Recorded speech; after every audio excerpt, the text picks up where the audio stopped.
the first day of school. This is for the second graders to line up, so I'm going to give it to the people in charge so that don't mess things up here. Are we excited for the first day of school? Oh, come on now, come on, give me something, give me something.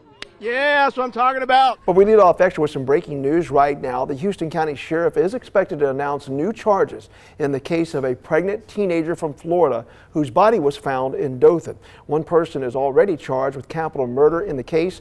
Let's go to Dothan Live now for that press conference. Bullets ripped through this apartment complex last summer, critically injuring a teenager who thought he was safe in his home. Well, going back to school is certainly an exciting time, but for one young man, it was a pivotal moment in his journey to recovery. From near death as an innocent victim of a shooting to now being a student again is a remarkable milestone he and his mother celebrate every day. But Christian, playing video games at the time, was critically wounded. Do you remember anything about that night?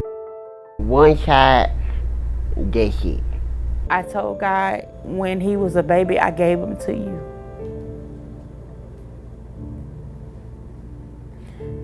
And you gave him back to me. And I know you didn't give him back to me for him to be taken. Now to that report of an assault at the Rock the South Music Festival. An 18-year-old suffered several injuries after being beaten Saturday night. A nurse from Nashville who rendered aid to Reed Watts recorded part of the incident. We do want to warn you, some of you might find the video disturbing. Now, the victim's mother filed a police report on this with Coleman Police, who are now asking for help in identifying the people involved and for information on what happened. Organizers of Rock the South are offering a $10,000 reward and tickets for life for information leading to those involved being arrested. Reed Watts is now out of the hospital, joins us now live by FaceTime from Warrior, Alabama, along with his girlfriend who was with him there Saturday night. Reed, first of all, man, thank you for joining us, and how are you feeling this morning? Not too good. So you basically just blindsided then? Yeah, they hit me in the back of the head. The nurse who recorded part of the beating is also credited with saving Reed Watts' life. Chase Brown joins us now live by FaceTime from Nashville. So I held pressure on his head until EMS got there. Well, if you've driven down this section of Homewood, chances are you've seen these townhomes being built just past Valley Avenue there in the Jefferson County Board of Education building. The 4 leased townhomes are being built very close there, you see, to 28th Street, within a few feet, in fact, of some power lines. So some have asked about the safety of living there. That is the first. A possible plea change. For legal analysis this morning, we turn to a former U.S. attorney in the Northern District of Alabama, Jay Town. He joins us now by Zoom. Good morning, counselor. Do you think a polygraph was involved? And given his track record for not telling the truth, why would U.S. prosecutors have any reason to believe anything he says? I don't think that anybody does believe anything he has to say. And if there was a poly... Hearts are still heavy this morning at Pinson Valley High School following last week's tragic death of Caleb.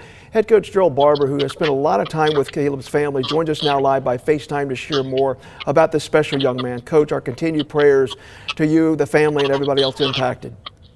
I appreciate it, most definitely. Thank you. Coach, can you share more about what you want people to know about Caleb and what made him such a special young man? The main thing I would like for people to know is it's tough. Now to the living testament of making the most of second chances. Jimmy Johns was a former Mr. Football from Mississippi, went to Alabama, played some quarterback, running back. But a year after Nick Saban arrived, Jimmy was kicked off the team after being arrested and convicted on a felony drug trafficking charge and served more than a year in jail. After he got out, though, he turned his life around and recently graduated from the University of Alabama. Jimmy Johns joining us now from Mississippi to share his inspiring turnaround. Jimmy, good to talk to you once again, my friend. Jimmy, we're seeing some of the images after graduation earlier this month when you got that degree in your hand. What was that feeling like when you got that degree with your wife and your kids on hand? It was one of the greatest feelings that I felt. It was a feeling of redemption. All right, so thank you. We start now with the first alert. Now, this is a scene here. This is live, a picture right here of a house fire there in Vestavia Hills. We understand this is on Millbrook Road. Fire crews from multiple agencies battling that fire right now. According to a neighbor there, the house was vacant, though, and was in the middle of being renovated. The first call about the fire came in just after 6 o'clock this morning, but you can see there are still some flames there. Firefighters are working to put out. Well, this morning, Jefferson County Sheriff's deputies are looking for a person of interest in a suspected road rage incident. One man was shot and in critical condition at last check. Investigators tell us this man, Javier Bernie, is wanted for questioning. The shooting happened Tuesday afternoon on Narrows Road in northeast Jefferson County. Witnesses told deputies that the person of interest was tailgating the victim and his wife before they both pulled over. The victim approached the other driver and they got into an argument. Excuse me. That's when we're told the driver of the second vehicle fired a shot, hitting the victim in the abdomen. His wife drove him to the Palmerdale Fire Station to get some help. He was then taken to UAB. If you have any information about the person of interest, please call the Jefferson County Sheriff's Office. Anniston police still investigating a gruesome discovery. Officers say they found a human skull on Noble Street on Monday. Actually, a person found that, then called police, but no other bones were found in that area. If you have any information on that, please call the Anniston Police Department. And a man from Leeds will spend nearly 2 years in federal prison for his role in the January 6th Capitol riot. This picture shows Joshua Black in the red ball cap there on the Senate floor after the Capitol building was breached. Prosecutors say he had a knife on his hip. Black also had a cheek wound after being shot by an officer with what's being called a crowd control munition. Prosecutors had recommended a 5-year prison sentence. A family in Homewood says they're just hoping for change after they say someone yelled racist comments at them Monday night. That incident was caught on camera. Jonathan Skinner joins us live now with more on this. Jonathan? All right, Jonathan, covering Walker County, 2 children are in custody today and facing charges related to a gun brought to school. Now, this is the second time in the last week where officers found a gun on a Walker County school campus.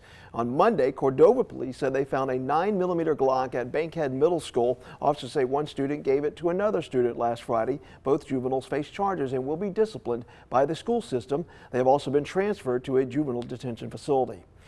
Well, more youth league sports coaches and parents in our area are teaming up with a state-approved nonprofit that works to ensure your child is safe while competing in sports. In fact, they met last night in Fultondale in what they're calling a community huddle. Russell Jones live this morning to explain more on this effort. Russell, good morning.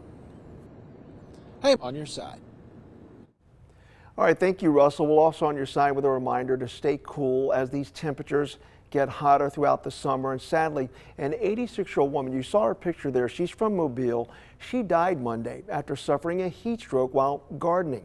According to the CDC, about 650 people die every year from heat-related illnesses. Symptoms can include headache, nausea, some pale skin, dizziness, also the absence of sweat.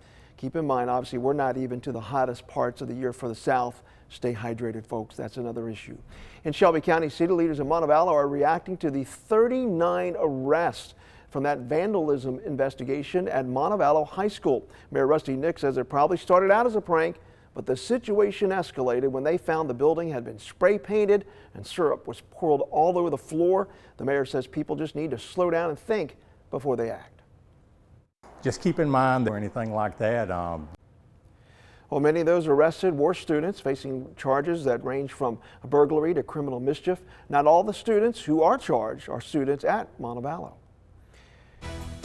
Well, it is a heated topic right now. Is the White House ready to keep the Space Command headquarters in Colorado or move it to Huntsville as originally planned? More on the pushback from lawmakers from Alabama.